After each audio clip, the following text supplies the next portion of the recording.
Hello students, as the chapter 9 is going on, that is ray optics and optical instrument. In our previous chapter we studied a brief introduction of reflection. हमने reflection का एक brief introduction पढ़ा था और हमने वहाँ पे focal length of mirror भी find out किया था. That was relation between f and r of a mirror. ठीक है, उसमें जो कनकेव का केस था वो मैंने आपको करवाया था और कन्वेक्स का केस आई वॉज होपिंग कि आप लोग खुद कर लोगे. तो अगर आपको कोई प्रॉब्लम है तो आप मुझे कांटेक्ट कर सकते हो. आप लोग अपने ग्रुप्स में पूछ सकते हो कि वर्षा मैम का कांटेक्ट कौन सा है. माय नेम इज़ वर्षा, आप सभी जान चुके हो. ठीक है, तो आज हम स्टार्ट करते हैं अपना next topic, that is the mirror equation और मिरर फॉर्मूला. आपने मिरर फॉर्मूला पहले पढ़ा है, that is 1/v is equal to 1/v plus 1/f is 1/u plus 1/v is equal to 1/f. ये आप सभी ने मिरर फॉर्मूला पहले पढ़ा है. इसे मिरर इक्वेशन भी बोलते हैं. ठीक है, this is the relation between u, v and f. Here u is the object distance, v is the image distance, f is the focal length. तो ये हमने पहले पढ़ा है. So today we are going to derive this formula. हम इस formula को आज डिराइव करेंगे. कैसे? जो हमारे पास सिंपल रे डायग्राम की कंडीशंस होती थी उससे.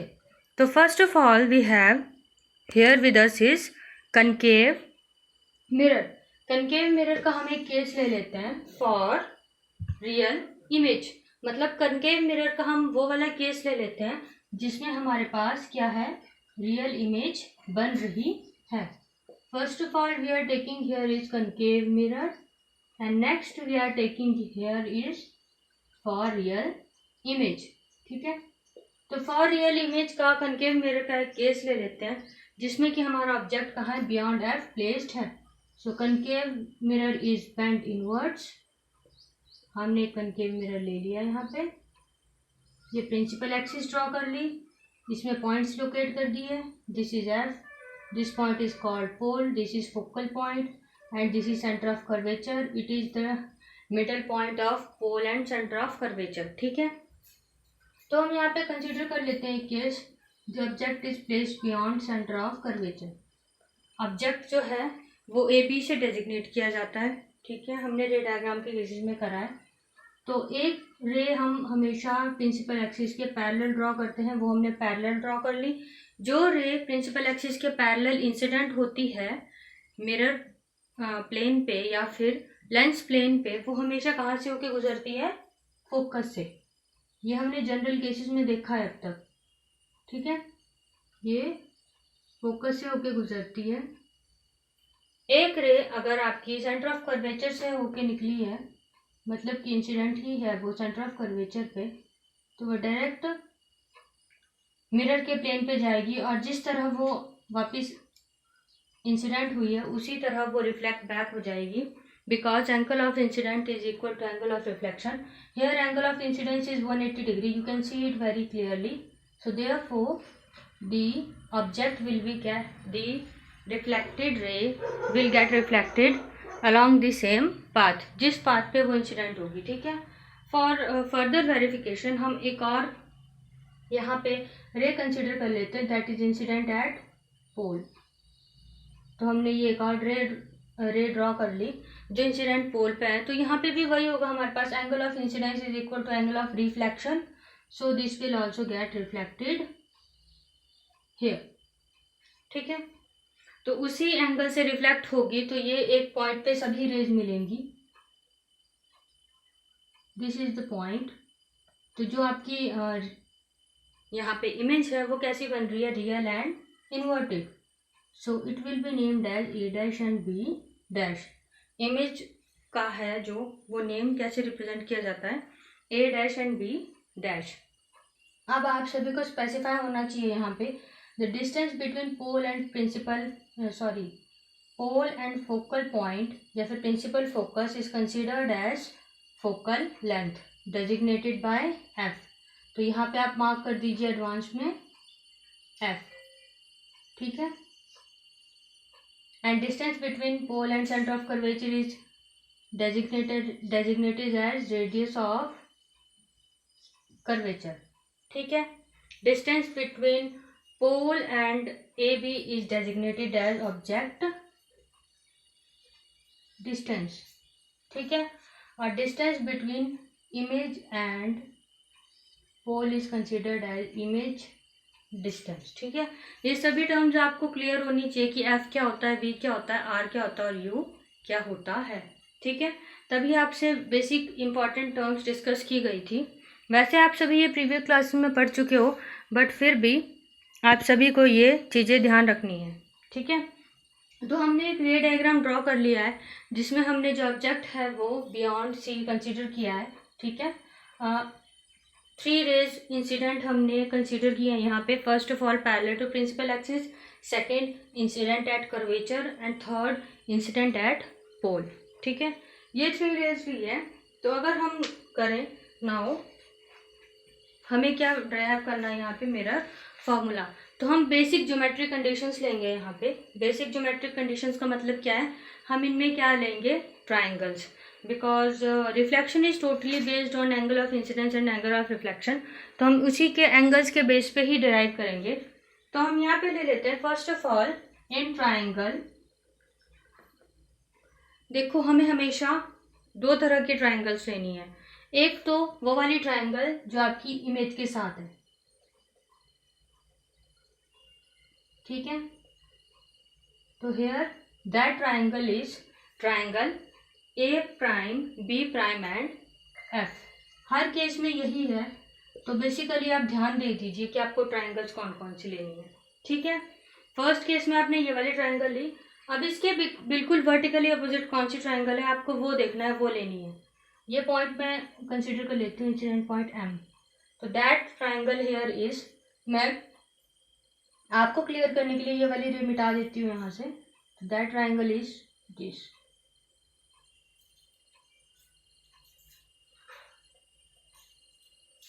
ठीक है, तो this triangle is triangle M P and F. This point is F. ठीक है, बिल्कुल वर्टिकली अपोजिट ट्राइंगल लेनी है हमें. तो अब देखो ये ट्राइंगल सिमिलर होंगी कैसे, bye angle side angle concurrency. कैसे देखिए, अब कुछ ऐसी है ना ये ट्राइंगल्स हमारे पास. हम कंसिडर कर लेते हैं जो एम पी है ये परपेंडिकुलर ड्रॉ है. यहाँ पे आप लिख भी सकते हो considering M P is perpendicular on principal axis. Because ये नियरली इक्वल है ना, बहुत ही स्मॉल डिस्टेंस से अलग है ये वाला पार्ट. तो हम इसको P ही कंसिडर कर लेते हैं इस पॉइंट को. और हम क्या करते हैं यहाँ पे एक एम पी परपेंडिकुलर कंसिडर कर लेते हैं. ठीक है, यहाँ पे हमारे पास उल्टी इमेज है A prime and B prime. तो अब देखो इसमें angle side angle congruency simple सी आप सभी ने ज्योमेट्री पढ़ी है, vertically opposite, alternate and alternate. ठीक है, तो एंगल साइड एंगल कॉन्करेंसी से हम यहाँ लिख सकते हैं in triangle A prime B prime and M triangle M P F considering M P is perpendicular on principal axis and thus these triangles are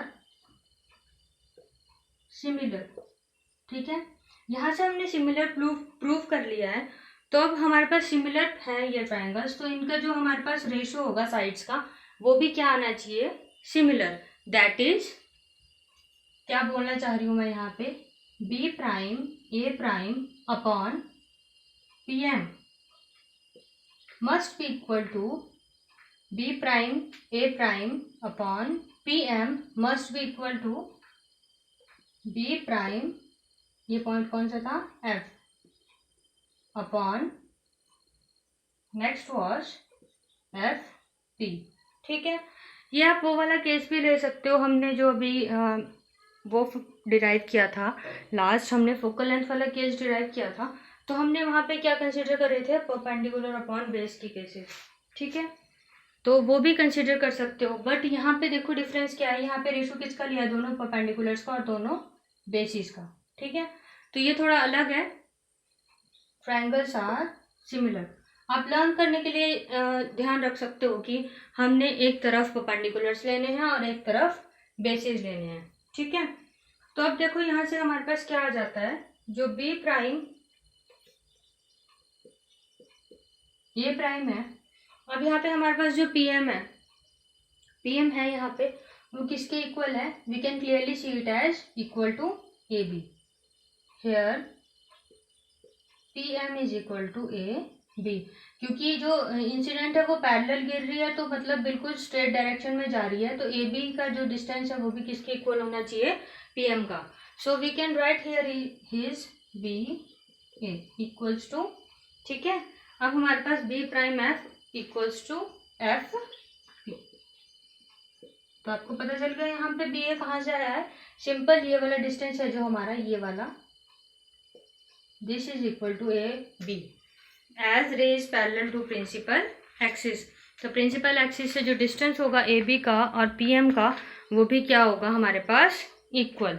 ठीक है, नेक्स्ट है हमारे पास, since angle A P and B, simple सा है आपके पास triangle. देखो यहाँ पे अलग से कंसीडर कर रही हूँ, ये आपको ड्रॉ नहीं करना है, ये सिर्फ आपको दिखाने के लिए है। ठीक है, तो हमारे पास हम पहले कौन सा ट्रायंगल कंसीडर कर रहे हैं यहाँ पे? ट्रायंगल ए, ये जो इमेज वाला है, पी एंड बी। ठीक है, ये वाला ट्रायंगल, और दूसरा कौन सा? ए प्राइम पी और बी प्राइम। सिंपल सा है। क्यों है सिंपल सा? देखिए, क्योंकि ये कौन सी थी आपकी? इंसिडेंट रे, जो कि पोल पे पड़ी थी और रिफ्लेक्ट हुई थी, तो इनमें जो angle of incidence is equal to angle of reflection. ठीक है, इसमें ज्यादा कंफ्यूज होने वाली बात नहीं है यहाँ पे। Angle A P B is equal to angle A prime P B prime. ठीक है, देयरफॉर जब ये दोनों एंगल्स इक्वल हैं, यहाँ पे, ठीक है, therefore B prime A prime upon B A must be equal to, किसके इक्वल? देखो यहाँ पे इस डायग्राम में देखिए आप, बी प्राइम ए प्राइम किसके इक्वल है? किसके अपॉन में है रेशो में? बी ए के। तो हम दूसरा रेशो यहाँ पे क्या ले सकते हैं? दोनों ट्रायंगल्स में दूसरा रेशो यहाँ पे ले सकते हैं हम इनके बेसिस का, that is B prime P upon B P. ठीक है, ले सकते हैं हम इनके बेसिस का रेशो, जैसे हमने यहाँ पे लिया था परपेंडिकुलर्स का रेशो और बेसिस का रेशो, वैसे ही हम यहाँ पे ले रहे हैं परपेंडिकुलर्स का रेशो और बेसिस का रेशो। बेसिकली हम यहाँ पे ये दो ट्रायंगल्स ले रहे हैं, ये वाली एंड ये कंप्लीट। ठीक है, अलग अलग ट्रायंगल्स मैंने आपको ड्रॉ करके भी दिखाए।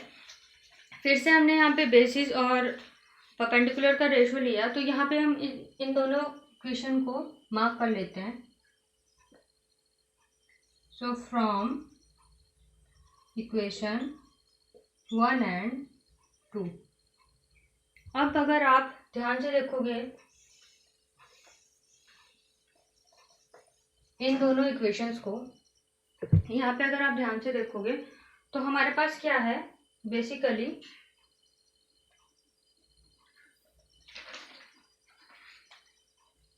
here we have is b a prime is equal to b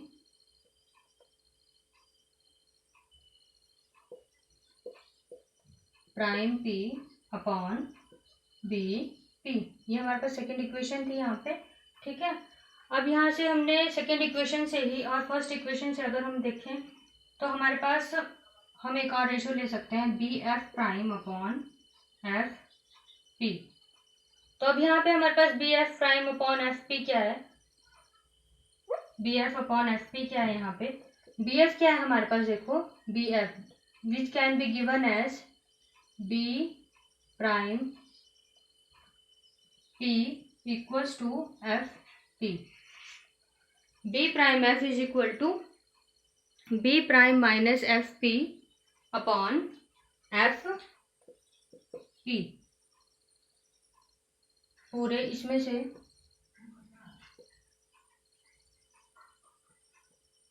तो इन्होंने पूरे बी प्राइम पी में से एफ पी माइनस किया, तो हमारे पास क्या बचा यहाँ पे बी प्राइम एफ।